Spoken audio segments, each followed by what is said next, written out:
آوون دوشميا نتقداش شماخ تأتي ملكوتاخ نهوي صوينخ إكنا دوشميا أبرا حولان لحمة سنكان يومنا واشوق لان حوبين إكنا داب حنان شوق لحيوين ولا تن نسيونه إلا بصا من بيشه مثول دي لاخي ملكوته وحيلة وتشبحته العالم عالمين Amen.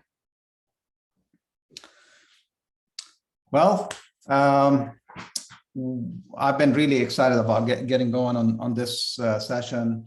I know that we have some new people. We always get new people in these sessions, or often do. So I like to do a small review of why I'm doing parables, why Jesus did parables, and go from there.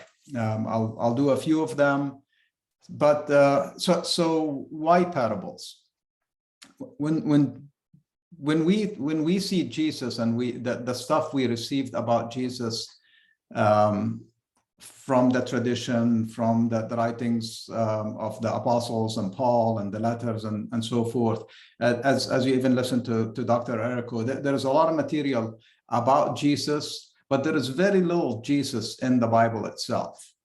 And he knew that. He knew that he does not live in a culture that has Zoom recordings in the cloud or scribes just writing every word and documenting every moment of him traveling and speaking to his followers. So the culture communicated in parables. They passed stories that way. And one very important thing about parables as we read them is that they were, most likely they were spontaneous. Jesus was a master storyteller, and they were based on a cultural understanding, but they're also he wasn't ever talking about a specific person. He was just creating a story, fictional story, to portray or give an image of something that he was communicating. And it's very important to understand that he was creating a shift in consciousness. So what Jesus was facing was a society that's breaking apart, that has a lot of dividing lines.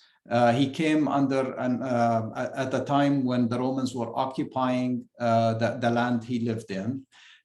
So there was an occupation. There was a king that was placed by the Romans who was not Jewish by blood, but Jewish by conversion.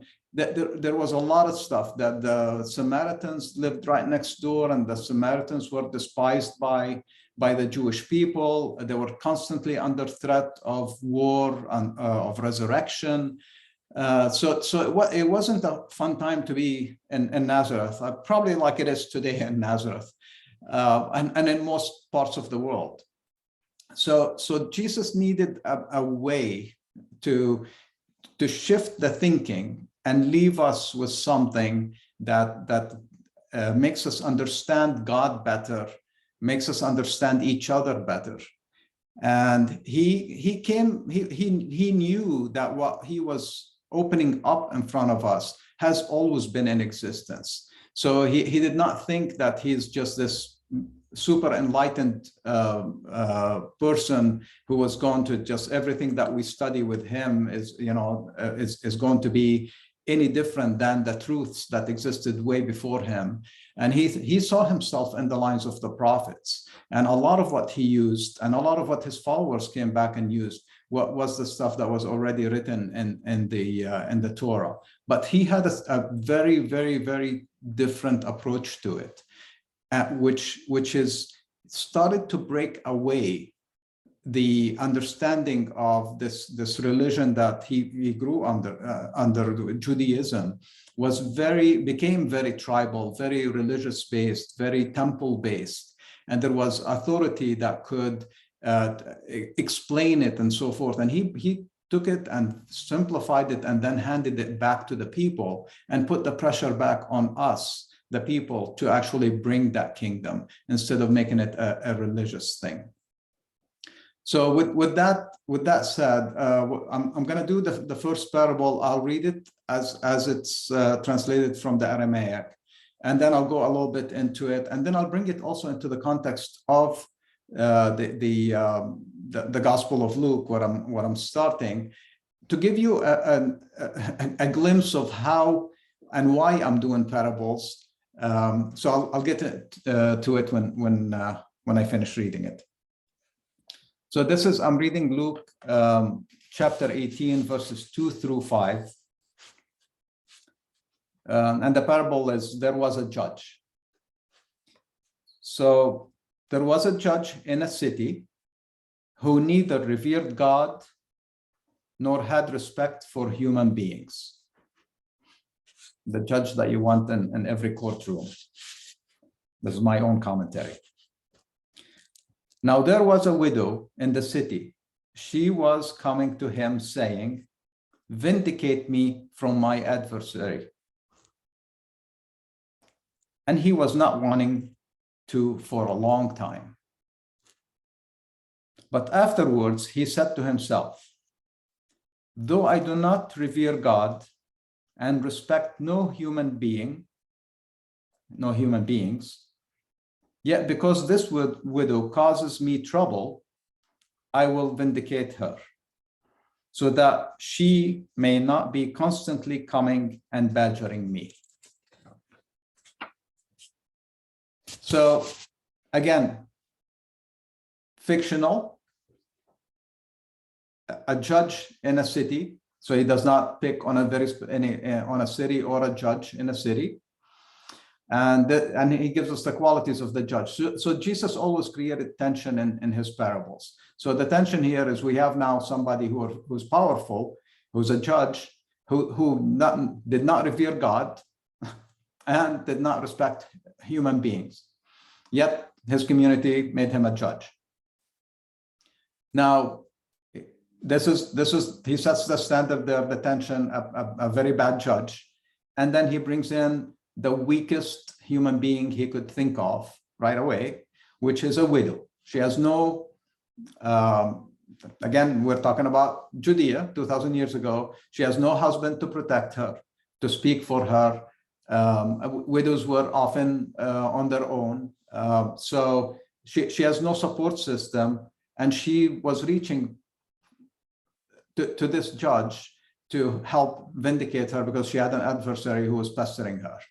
And she had no other place to go. So every morning, probably, she showed up at the courthouse, which is not a courthouse like ours. It was probably a room in the judge's house, or it could have even been in the synagogue, somewhere where people could come and solve their problems. So every day she's coming and pestering him. And sometimes she's not doing anything. She's just probably sitting in the back of the room, just watching him, waiting for him to do something. So, and he was wanting to just basically, he was ignoring her until one day he awakened to the fact that she was pestering him and decided, okay, I'm going to vindicate you because you're badgering me. Now remember, this is a parable of the kingdom, because that's what Jesus talked about. Every time he told the parable, his goal was to explain God and the kingdom. What we're seeing here is a shift that from Luke, and if I'm going to read you what Luke is doing with this. To me, the woman is the kingdom, and the kingdom functions in that it keeps picking at your soul until you listen and you join, or you start behaving as a citizen of the kingdom. Now Luke takes that, and I'm going to read now the surrounding stuff, because Luke had his own agenda, and his agenda is this. Starting with the first verse, he also spoke to them a parable that they should pray always and not get weary. And then he goes on, there was a judge in the city, blah, blah, blah, until end of verse 5. Then our Lord said, hear what the unjust said. Would not God avenge his chosen ones much more, who call upon him day and night, and he has patience with them? I say to you, he will avenge them promptly, but when the Son of Man comes, will he find faith on the earth? So it kind of continues, but so do you see why I'm doing this? Luke took it, even if you read it in the Bible, Luke makes God the judge and makes us the widows who are pestering God constantly through prayer to have him listen to us. That's not what Jesus taught, but that's what Luke, how he framed this parable in a way that it almost lost its meaning if you just go directly into the Gospel of Luke. So it's important, and I'm giving you this again because I want you, when you go back and look at all the parables that Jesus gave, take them out of what they framed them to be and sit in the crowd like Jesus did. Jesus sat in the crowd, and the crowd was sitting there going, okay, what is this, rabbi going to teach us today? And as soon as he dropped that there was a bad judge, they started pulling on their beards, going like, oh, wow, a bad judge. And then a widow. Oh, the prophets told us about widows. We are supposed to take care of them. All of us as a community, all the prophets talked about it. Jesus talked about it. It's to this day. Muhammad talked about it. So widows and children, especially orphan children, have always been part of the prophet's message about how we should act as a community. These are the weakest part of our communities. We need to take good care of them. So as soon as he introduces a bad judge and a widow who's reaching out to that judge, the tension in the crowd was unreal. And they're going like, okay, what's going on here? And then he continued to build the suspense by saying the judge did not want to help her. And she kept showing up every day because she had an adversary and she had nobody to help her. And that's how the kingdom functions, versus the shift that Luke makes is that God is a bad, first of all, he's somebody who doesn't care about us, his children. And now we have to pester God by prayer until God decides, okay, I'll give you what you need. So that it's first, the parable by itself is very powerful. That's how subtle the kingdom is. It just keeps picking at you until you do the right thing. And that's the message of Jesus. And then now you see how Luke put it in a different context, which totally goes against what Jesus was teaching.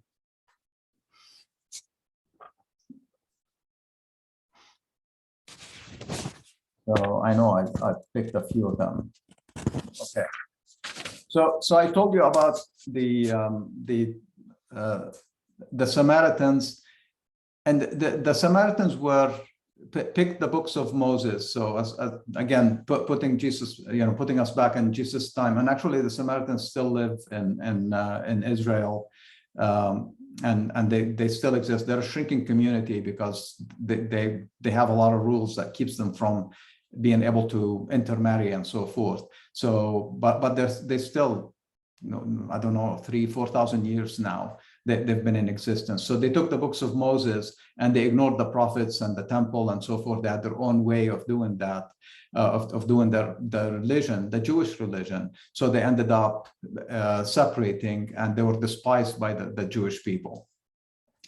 So Jesus here tells us, again, we're in Luke chapter 10, verses 30 through 35.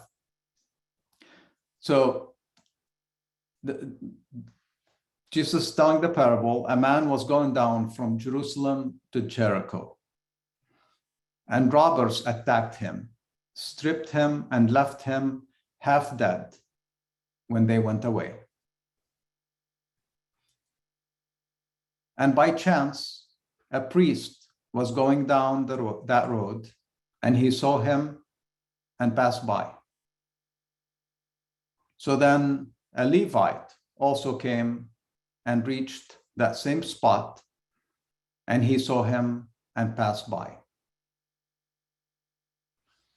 Now a man, a Samaritan, while he was traveling, came where he was, and he saw him, and he had compassion on him. So he came up to him and dressed his wounds, having poured wine and oil on them. Then he mounted him on his donkey and brought him to an inn and attended to him. Now on the following day, in the morning, he took out 2 denarii and gave them to the innkeeper and told him, "Take good care of him, and whatever you may spend in addition, when I come back, I will repay you." So how does this relate to the kingdom, and what was Jesus doing? At the beginning, again, creating tension, a man going down from Jerusalem to Jericho, to anybody who was listening, they're probably shaking their heads, going like, "Oh my God, that's a very, very dangerous road. And there are a lot of robbers, and this man is by himself. So he's not a part of caravan, he's not part of a group of people, family going down coming back from pilgrimage to the temple, just by himself, wandering there, and was immediately attacked by robbers who beat him up, basically stripped him, and left him half dead." So now we're thinking, okay, where is Jesus going with this? This man probably he had this coming, he deserved it. And the first person that comes by is a priest. And the second person that comes by is a Levite. Now, priests and Levites are compassionate people. They're good people, and people who are highly respected by the community. So when we hear the priest came by, we're probably thinking, this man probably will make it because he has a priest on his side now. But the priest walks right by. Now, again, if you're Jewish at the time of Jesus or Jewish today, you're thinking, okay, that Moses gave us some purity laws that forbid us from touching blood. And the priest was religious, and his belief system kept him from touching and saving the man. The Levite, under the same rule, is not allowed to touch blood. And though he might have compassion, but he did not show it. And he probably would have not shown it to his own brother. He probably would have stayed around and tried to help or call for help or something. But in this case, they were basically, religion had tied their hands and they could not act. So that, again, now we're still listening to a man half dead. 2 people came by, two people who were highly respected in the society, and they didn't do anything about it. Now a Samaritan, which probably got a gasp from the crowd, like, oh, this guy probably will finish him up, did exact opposite. He did not ask, he was not bound, though Samaritan should have been bound by the same Moses law, the purity laws, but he had compassion. His compassion overrode his religious obligation, his tribal obligation, his national obligation. He didn't care. He saw a human being in need, half dead, bleeding, naked. And this is a Samaritan who's doing well. So again, the crowd is prone on like, he probably was, a crooked businessman or something.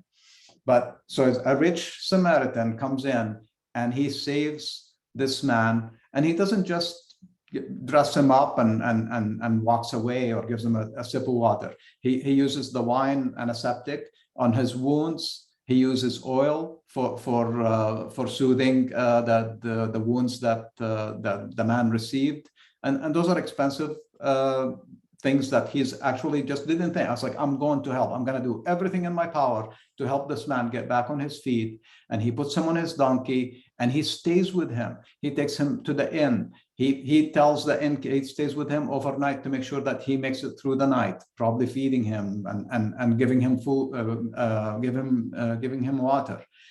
And then he goes above and beyond. So what is this is how the kingdom functions. Imagine all the rules that we have in our societies today, in our societies, in our culture, all the divisions that we have. This man, his compassion overcame everything, and a human life spoke to a human life. And back to what Dr. Erko was saying earlier, that power that's in us, that shared nature that we have, is what Jesus was tapping into. He's saying, go past anything, even if it wasn't the Samaritan. Let's say Luke has a little bit of bias, because by the time Luke's gospel was written, the early movement wanted to bring in Samaritans. Jesus was not always pro-Samaritan, and that's why there are very little stories about him interacting with the Samaritans. So even if it was just a non-Samaritan, I think the Samaritan adds a bit more of a tension to the story. So Jesus might have said it, most likely, but that's how the kingdom functions.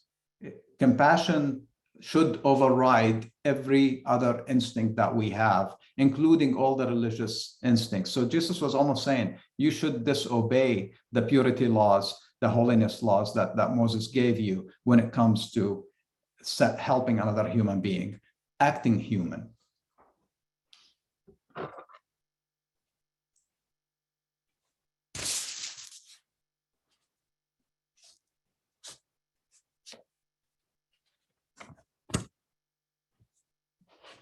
Let me see which one I was going to do next.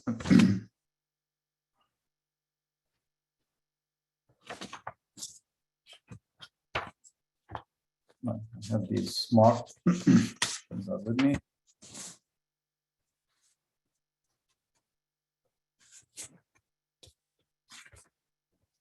This one is from Matthew 21 through 15. A master went out early. So Jesus taught about compassion, the subtlety of the kingdom. This is in the line of how the dynamic of the kingdom truly works, which he was trying to shift the thinking of how we feel that we deserve this or we deserve that. So the kingdom of heaven is like a man, the master of a house, who went out early in the morning to hire workers for his vineyard. That's something that everybody could relate to. And so he bargained with the workers for a denarii a day, and he sent them to his vineyard. Now he went out at 9 o'clock and saw others standing idle in the marketplace. And he said to them, you also go to the vineyard, and whatever is right, I will give it to you. So they went.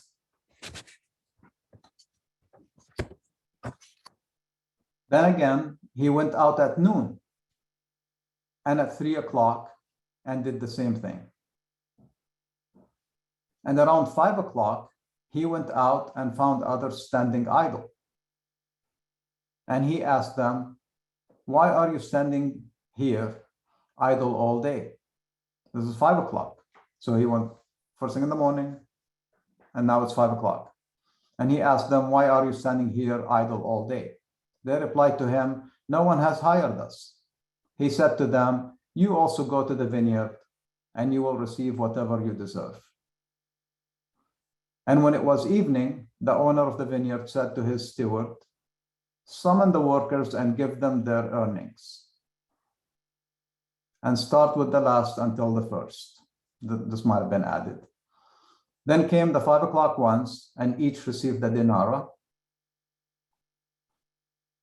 Now, when the first ones arrived, they were expecting to receive extra, but they too each received a denarius. And when they received it, they complained to the master of the house, saying, these last ones worked only 1 hour, and you have made them equal with us, who have carried the burden of the day and its searing heat. Then he answered and said to one of them, my friend, I do no wrong to you. Was it not for a denarius that you bargained with me? Take what is yours and go away. So the setting, and a man who does, we actually still have it here. I know that there is a Circle K in downtown Chandler, Arizona. There is a Home Depot that you can go and get day laborers to help you with yard work or house construction projects or anything like that. So we still have a similar structure. Now, what Jesus was shifting here is that when we work all day, or when we hire somebody to work all day and then bring somebody to work half a day, in this case, he was exaggerating. Remember, this is a made-up story. He was standing in front of a crowd, teaching them something about the kingdom and how we look at any religious structure, any corporate structure, anything. The harder you work, the longer you work, you expect more. You expect a reward, because that's the system that we've created. And that's the expectation that the people who were listening to Jesus had. If I work all day, then you pay me that much. Now he sets it up very nicely, because he went out and with the first group he bargained, because he was a businessman. He wanted to get the best deal possible, and those people felt a denarius was a lot of money or the right amount of money for a day's worth of work in a vineyard. And they worked very hard during the day. Now they might have paced because they knew they were working 8-9 hours, or they might have worked hard. We don't know. He does not give us that detail. The idea is, now you cannot put a price on goodness. So the man had a lot of work and needed people to do it, and people who came and did the work, he rewarded them equally, which shifts the way that the kingdom works. That we're all equal in the kingdom, and no matter when we join, no matter how hard we spend, many hours we spend in church or telling people about the kingdom or demonstrating the kingdom, we're all in it together. And there is, as long as you're good, as long as you're doing the right things, your reward is the same. These stories shook the society, and here we are 2,000 years later, thinking about what is, how do we reconcile that with what we do day to day. Imagine if that's the way you negotiate your next job. And try negotiating that with your next job. I'll just do what I can do, and you reward me. You'll put any business owner in a big dilemma today. They'll either take advantage of you, or they just won't know what to pay you. But that's the system that Jesus is introducing. When you're called on, work hard, and your reward will be there. And that's the early followers followed these to the T, and totally shifted society's way of thinking, shifted themselves above all.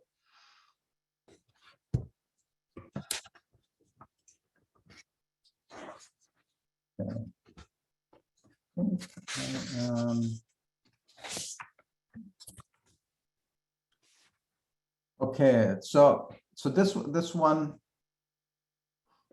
a woman with 10 coins from Luke again, chapter 15, verses 8 and 9. What woman is there who has 10 zuzin coins and should lose one of them, would not light a lamp and sweep the house and search for it very carefully until she finds it? Then when she finds it, she calls her women friends and neighbors, telling them, "Be happy with me because I have found my coin that was lost." So this one in the same line as the, I'll do another one and then I'll just talk about both of them. I think I'm doing okay on time. Yeah. So in Matthew 13, 45 and 46, again, the kingdom of heaven is like a merchant who is searching for precious pearls. Then when he found an expensive pearl, he went and sold all that he had and purchased it. This is in line with his very quick single liners.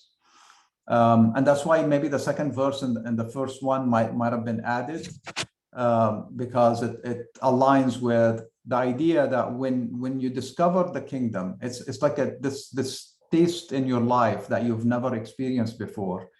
The freedom, back to what Dr. Eric was talking about, he freed people from the fear of death. He showed them ways that they could be happy without buying into the divisions that are in place. He showed them ways to even be employed and act smartly. We talked about the servant who forgave debts. So there are so many ways that he gave these different parables, these different stories to his followers to shift their thinking and in turn shift the society. So when you taste the kingdom, now the pearl is when you find this way of life, you give up nothing else becomes important, because you just get it. You get that, what you are, what you're supposed to be doing here, your purpose, you align with spirit. We did the Lord's Prayer, that the will of God, faith in that you'll be fed and taken care of. So there are so many things that shift in your life that then nothing else becomes important. Selling everything for that man to join the kingdom, and Jesus took, or at least the gospel writers give us other stories of people who actually wanted and got excited about joining Jesus until he told them, you need to sell everything, leave everything that you've been working together and follow me. And I don't know what I'm going to sleep tonight. I don't know what I'm going to eat tomorrow. Basically, we'll have to have faith that will be okay. And there are people who stepped away, so, as excited as they were and as good as they were, and as they saw the light, but they didn't have the guts to actually follow it. So in the pearl one, it's this guy leaves everything. In the woman's example, the addition of the second verse, or whether if Jesus did it or not, it gives us a glimpse into the society. What happens if you have a party in your house, and then you discover that your ring disappeared, and you announce that? It's like, oh, I can't find my ring. My diamond ring is gone. That's like the equal to that, what that woman was happening. So the people left. They probably tore the place to and looked under everything and so forth, and they left. And that leaving created a big probably tension in the community, because most likely they were thinking somebody stole that ring and walked away with it. And that woman continued to look for it. And then once she found it, she was very excited. But the first thing that she did is she went out and told everybody, because that that tension could break families, could break friendships, and so that's why maybe the second verse does not belong. But it could also be that you found the kingdom and you changed your ways, and now you have you want to share it with everybody So either way, it works both ways. I think it's more powerful if just the first verse, because it's more in line with the other one. I think those are the main ones I wanted to cover today, which pretty much I think I've done all of the kingdom parables, or most of them. I might have missed one or two. If you know of one that I have not covered and you want me to touch on, go ahead and drop it in the chat.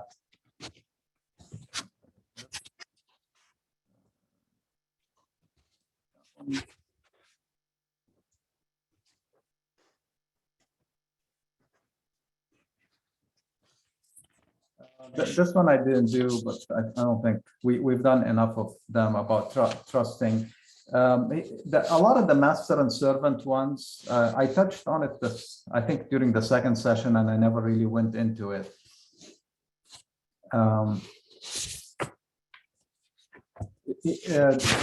Jesus was in the master servant ones. He was preparing his followers to be ready to societally. So he in the servant one who forgives all the debts of the people, trying to position himself for the next life. When a master gives money and then forgives the servant who and when I say servant, it's so badly translated, because they're really it was a sponsor and a sponsored person. Rich people give money, loaned money to people to go invest and do business on their behalf, and then they came back expecting revenue and expecting at some point that the person will give back the if they succeed exponentially, they can actually sometimes pay the original debt, which not many people could afford starting a business in the time of Jesus. It's similar to today. A lot of us start businesses either by partnering with somebody who has a lot of money, or we go and get a loan, and then ultimately we're working for the bank until we hit it big and can pay the bank off. Though today, most of our business models, at least in the West, are based on non-stop growth. So the more you succeed, the more you borrow, and the more you borrow, the more you're working for the banks. It's kind of like this deadly cycle of constantly trying to get bigger and bigger and bigger. So what Jesus was doing here is he knew that his followers, first there is the shifting in mindset and creating the tension and teaching how to operate when you are in a business, and how God works with us is it's about prosperity, not just financial prosperity in general, in anything we do, in health, in growing our family and creating good community around us. You can take any of these parables, because they apply to just the way God gives. And when we receive and we are aware and we are in the kingdom, our role is to just expand and expand and expand, personally expand, and then be able to touch more people, and then have compassion and have the ability to help. And if we are prosperous, use that prosperity to help basically lift up our whole community with us. It all ties together. And that's what's awesome for me about studying from the Aramaic perspective and understanding the kingdom as that measure of truth. It truly is in the whole New Testament and Old Testament. You can, once you grasp the concepts of the kingdom that I've been sharing, you can measure anything in the Bible. New Testament, Old Testament, Jesus's Paul's stuff, And if it doesn't fit, if it doesn't pass that test of the kingdom and the different concepts that Jesus shared with us, it's most likely does not. It's some addition, somebody's agenda, or something from a lower vibration, from a tribal vibration. That there is a lot of war and killing and hating of different groups. In the Bible overall, and a lot of these things were just told because they're part of the history of the people telling the story. Sometimes they don't really have a lot of spiritual meaning behind them. So with that, I'm going to stop the parables. I'll answer your questions, and I'm not sure what I'm doing next month. I'm hoping to summarize a whole bunch of Jesus. My focus is still always going to be on that, but I might bring some other aspects kind of similar to what Dr. Errico is doing with the works with Paul and the other letters as well. So let's take a 5-minute break, and then I'll come back and do the Q&A.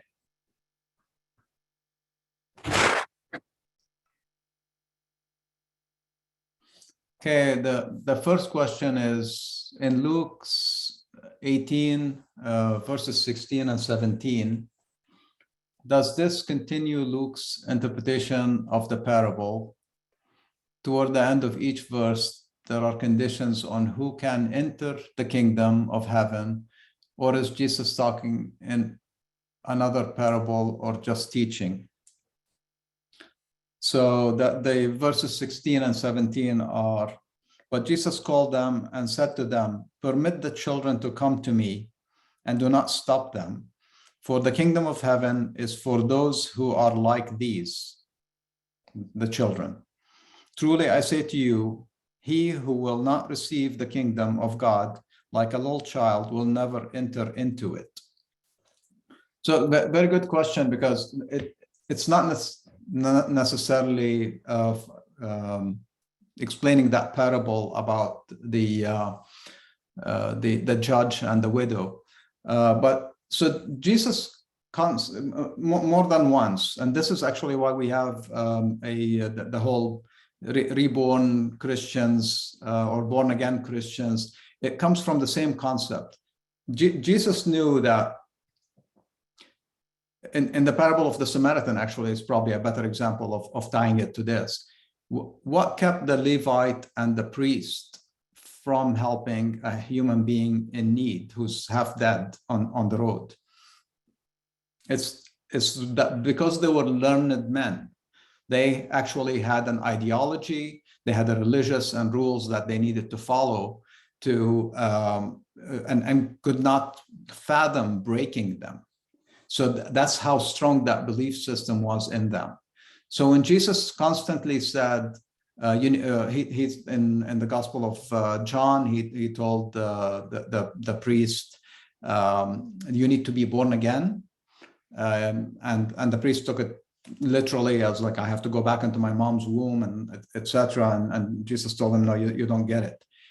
The children are less corrupt. As soon as we get here, we start being taught things. So as soon as we're born into our society, into our community, into our family, Jesus saw that. So you immediately, first the kids are playing in the streets together, then you see them slightly, slowly going away. I experienced that in the Middle East. You experience it to this day. If you're Muslim versus Christian,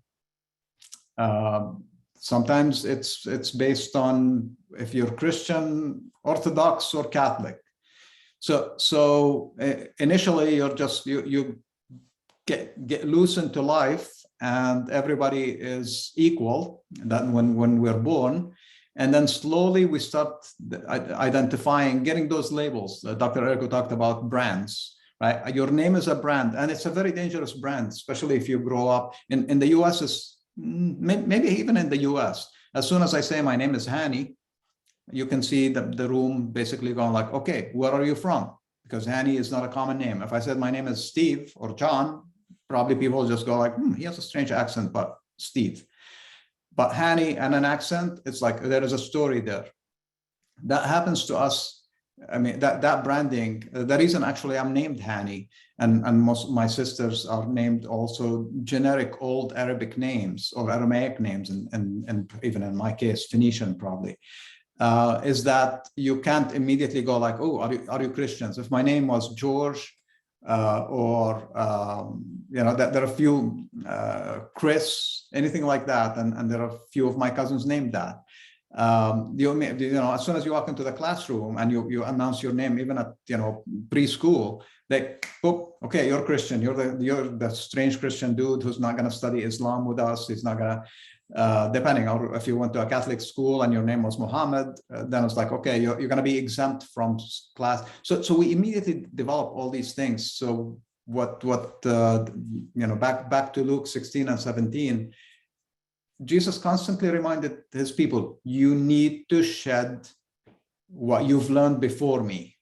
You need to let go of the things that you were taught.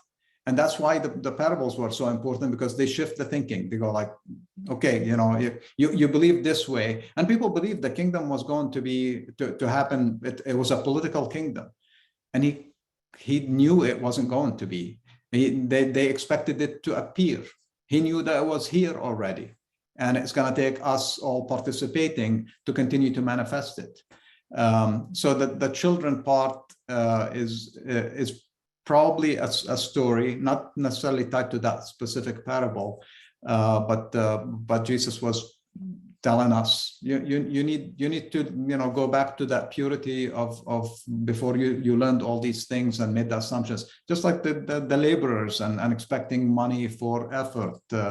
We don't know, somebody who was hired at 5 o'clock and been starving all day and really wanted to be rewarded, because none of those people in that parable, except the first ones, negotiated their salary. When you're desperate for work, you don't care if somebody tells you, come work and I'll reward you somehow. It could be a piece of bread. It could be as much as the person who worked 9 hours. But when you're called on and you have the opportunity, go and work hard. Hopefully I answered that one. The next question I have is, were Samaritans Jewish, and are Samaritans today Jewish? Samaritans, as I said, accepted the Mosaic law. See, even the term Jewish is kind of tricky because it comes from the tribe of Judah, which is one of the 12 tribes of Israel. So it became again a brand of a religion based on the Judah tribe, who was a very powerful, very strong tribe, and they always had the Levites. So when Israel split, this is biblical Israel, into two nations. It was the tribe of Judah in the south with the Levites with them, and they had the temple. And the other 10 tribes migrated. I think they set up their capital in Damascus. And there is a lot of stuff written in the Bible about that. But it's interesting that they stopped calling them the Israelites, which they were called the Israelites because of Israel, one of the forefathers. So again, these labels take away from the religion of Abraham, who found that the same loving God that Jesus talks about. But slowly they formed under Moses mainly. Abraham was not Jewish. He never referred to him. Judah was not born yet for him to be Jewish. So if you think about Abraham, Isaac, and Jacob, they were not known as Jews. They were Arameans. But then the religion took that label. Now, the Samaritans saw the light that is in the writings of the first 5 books of the Torah, the books of Moses, and they bought into that. So they became believers in that. I don't know if they labeled themselves as Jewish, maybe, because they're religious now, that's the brand. And they still are, though a lot of them speak Arabic. They do speak Hebrew because they live in Israel. Well, the second part of the question is, where are they now? They have some scattered communities globally, like any small minorities. Some of them went and settled in different places, but their main presence is around Mount Jezreel. That's their holy mountain. That's the holy site. And if you go to Wikipedia, you probably can find more than what I can tell you about them. But they speak Arabic. I think a lot of them also speak Hebrew because of they're in Israel, the political Israel today. They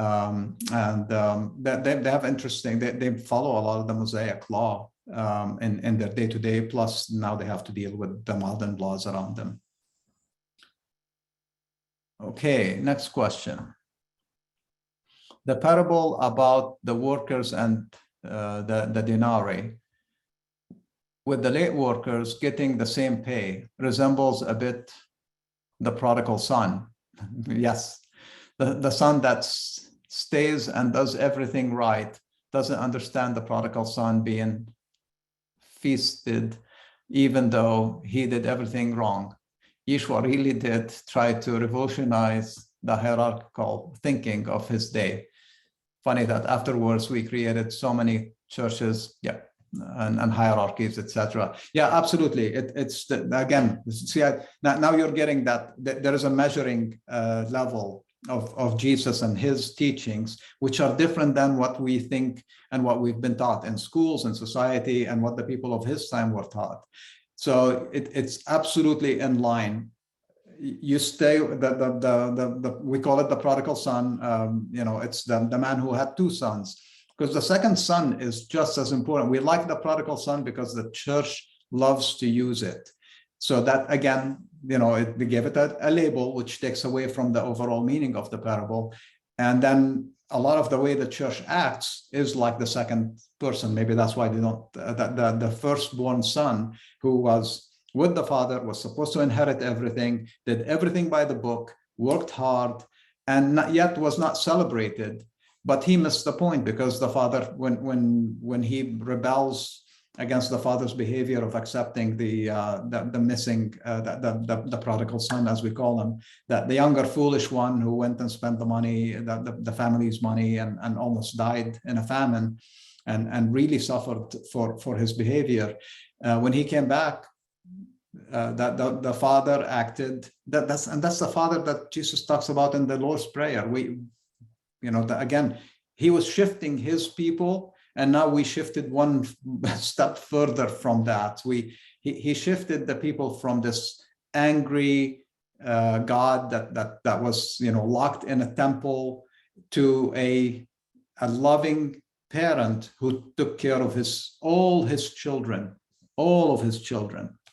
And that's why he was father. And then we shifted that now, because if you have had or heard of a bad father, literally, then you're wondering why would Jesus use that? If I had a bad father and I had to pray every day to the other father who's a universal father, it would bother me to use that, and I get it. But again, so that's why we translate that. It's the beloved, the caretaker, some universal presence that absolutely adores you and wants the best for you. That's the father that Jesus was talking about. Again, all these labels with time, they tend to lose. And we also have a lot of male-female issues in society today. So again, father gives you a male image, and the universal presence that Jesus was talking about had no gender. Just a loving presence. So when you pray, if you have any of these things, you use the word that gives you the most comfortable feeling of somebody who absolutely adores you and wants nothing but the best for you. And yeah, with the denarii, it's the same thing. It's your expectations versus how the universe acts are not the same. You should work hard and you will be rewarded. That's the guarantee that Jesus gives us. Just like he said, don't worry about death. I'm going to go, I'm going to set up a good place for you. He didn't get into even the details that we talk about, or Paul went into in his letters. He just said, trust me. And the thing about Jesus is he actually did everything by example. He felt he was less about the philosophies and the writings of the Pharisees and so forth. His parables are extremely powerful, and they were oral. So he was taking a chance that people will remember it and will pass it on.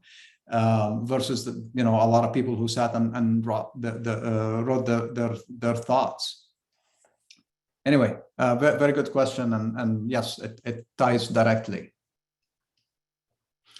Another question here: when you said, quote unquote, you can't put a price on goodness and do good things, can you explain the difference between that and the teachings of not being able to earn your way into heaven, aka your good acts won't get you into heaven, which is what I've always been taught in non-denominational churches? Yes, absolutely.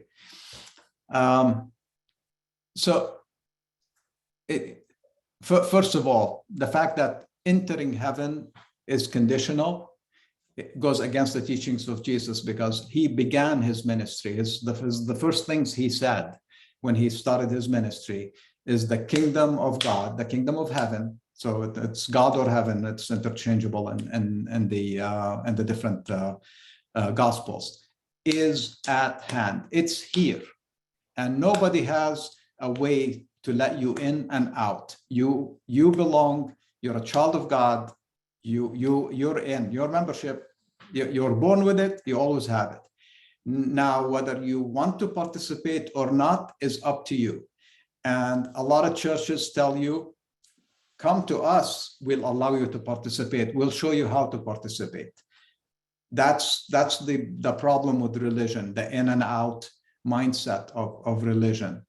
So being reconciled, being in where every night, since I was very young, I was taught this. If you can go to bed at night and right before you close your eyes, you can look back at your day and do the work to ensure that if you've done nothing wrong, if you've done nothing wrong, it's good.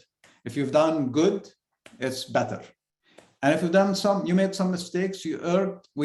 Church calls it sin, which is just missing the target. I mean, sometimes I sin by, complimenting somebody who doesn't want to be complimented, or by, pointing something out that people don't want to, be known about them. Even if they're doing something good, and I point it out, I take away from it. So there are even subtleties in our understanding of what makes other people tick. That's why Jesus, one of my favorite sayings of Jesus, and I would drive you crazy if you worked with me, because I follow that rule. He basically said, say yes or no. That should be your basic answer to everything in life. Any questions you get asked. And sometimes people send me a paragraph email or paragraphs in an email, and my reply sometimes is, if I agree with what they said, I just reply, say, yes, I agree. And that's it. And which is enough. And if I don't, sometimes I say, no, and I move on. So that's part of the Jesus teaching, is that, don't think too much, just be, and be present and listen, and listen to spirit working with you. So as I said, when you go to bed at night, I'm kind of like Paul, sometimes I go on a tangent, and sometimes I come back, sometimes I don't.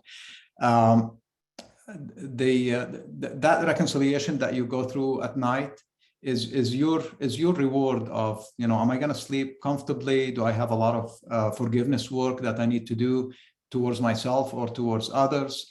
Those are the things that keep you from participating, because then you can pile up. If you don't give the time to reflect and modify your behavior and really think about what you're doing day to day and what you're feeding yourself with.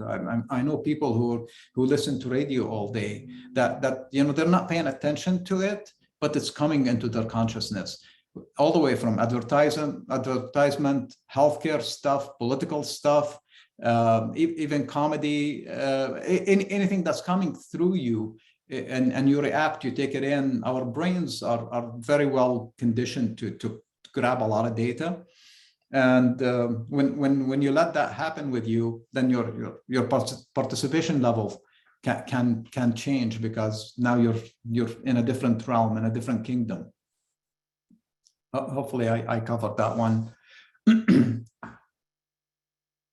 So I'm rereading the question to make sure that I did not miss something. Yeah, there is no earning your way. Into the kingdom, you're here, it's yours. And there is work to be done. I mean, I said forgiveness, repentance, which is turning to God, just listening to God, and behaving, trying to behave like God, because we are children of God, and a child of God, according to Jesus, is somebody who behaves like God. And he tells us his love is universal. His sun shines on everybody. It does not judge. His rain does not fall on the good and skips the wicked. It falls on both, and the warmth on both. So if we reward according to our standards, we would, the people we don't like, the people who bother us, the people who hurt us, would be on that side. If we are to act like God, it's all of it. Okay, Hani, are you familiar with the Scalos, the parables, a Cypriot mystic? I am not.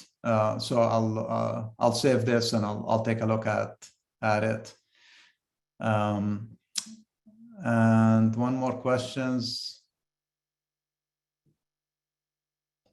Okay, I think it was Meister Eckhart that warned man against regarding the kingdom of heaven in a transactional manner.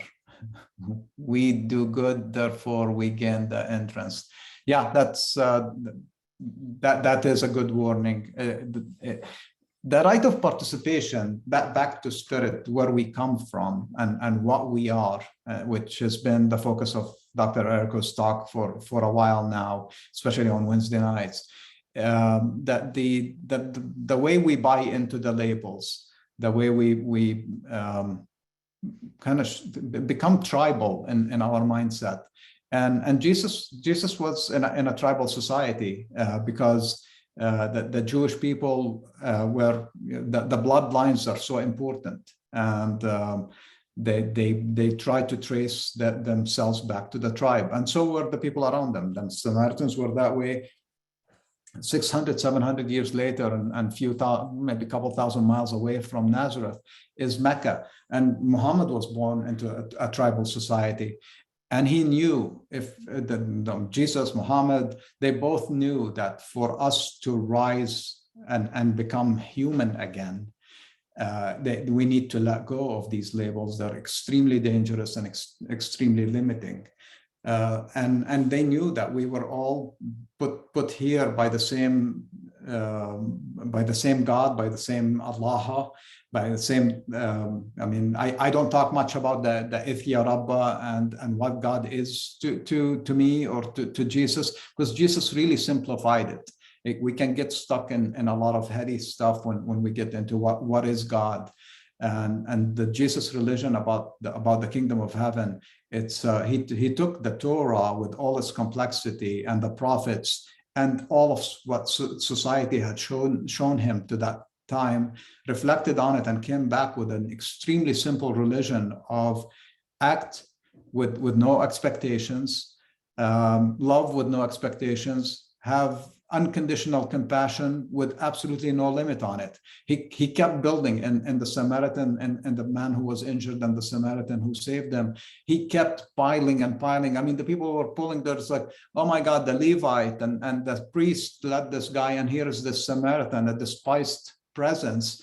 Not only does he clean his wounds, takes his own robe and puts it on him. I mean, this is a bloody man, beaten up and half dead. He puts him on the donkey and he walks. This rich Samaritan. He stays all night taking care of him. He puts him in an inn and pays for it and tells the guy, I will come back and pay you for anything else you like, spare no expense to make sure that this human gets back on his feet and gets back to life. That's no limit, no limit, no limit. Compassion has absolutely no limit. We face that daily. I know when I lived in Portland, a bit less in Arizona, but when I drive to the freeway, there is somebody with a sign asking for compassion. Brain tells you a whole bunch of things when you see it. I see people open the window and put money in the basket. Take it, to the next step and the next step and the next step. What if you have a conversation? What if this person can do a job and you can help them get a job?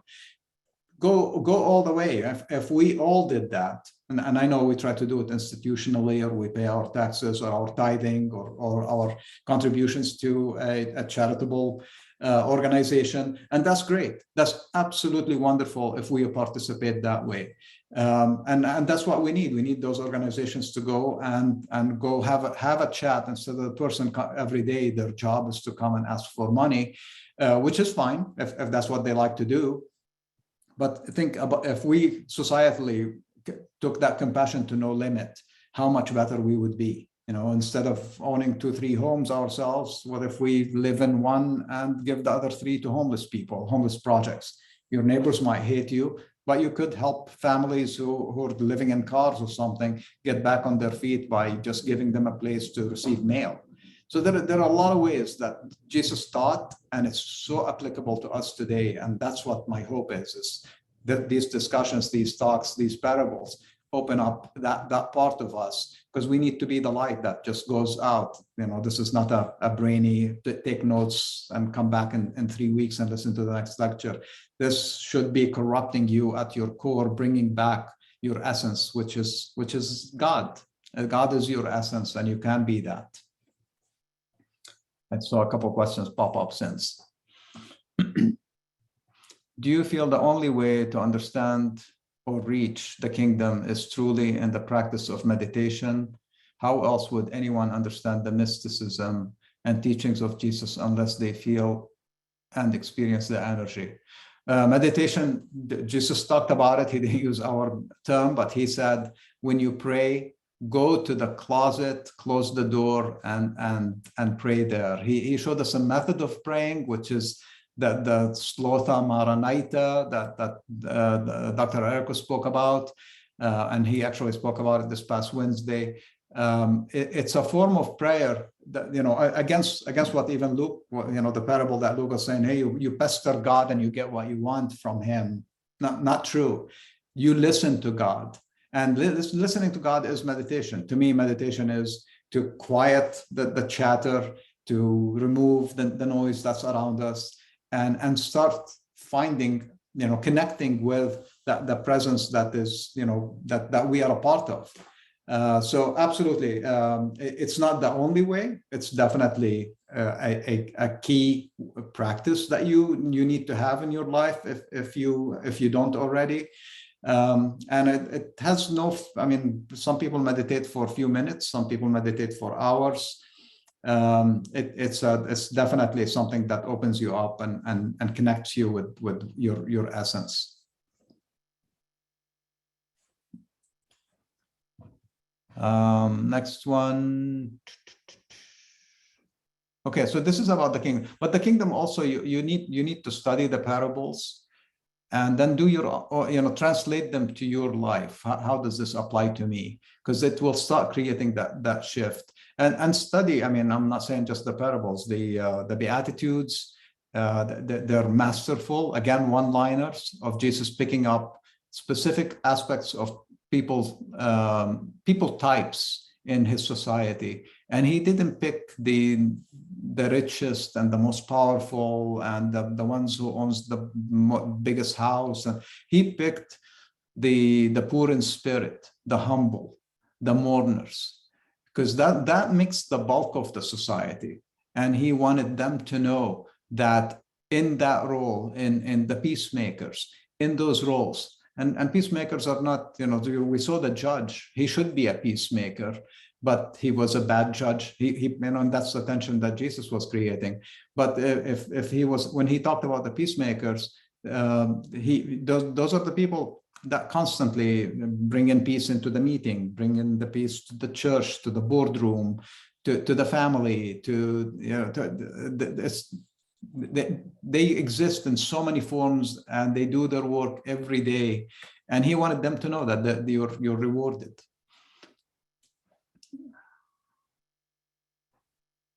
Okay, one last question I think I have. Who are Samaritans? Are they Jewish? It's the same question I got in the beginning. They were not part of the 12 tribes of Israel. They were a neighboring tribe known as the Samariyin. That they were actually people who occupied that area of the land, ancient Palestine, Israel. They saw the light of Abraham in the books of Moses and adopted it as their religion. So they're not Jewish as in accepted Jewish people today, but even the Jewish people today are scattered into multiple sects and multiple belief systems. I read a quote sometime not too long ago that there are as many Judaisms as there are Jews in the world, because the religion, and that's why they were supposed to be, or are supposed to be, the light of the world, is they grasped an understanding of God and the universe, and they were supposed to shine it on everybody. And a part of it is allowing free thinking and allowing us to evolve and behave according to good set of rules, versus, again, what the Levite and the priest ended up shifting the religion into something that lacked compassion towards humanity. Jesus was picking at that, going, no, break that and go back to your rule. Be the light of the world and help people open up and find peace, global peace, not just for your tribe.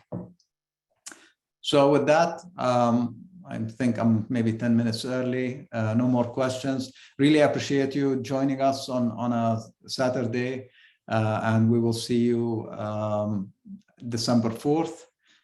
In the meantime, have a wonderful rest of your week, and go and live the kingdom. You're in it, and just participate in any way you can.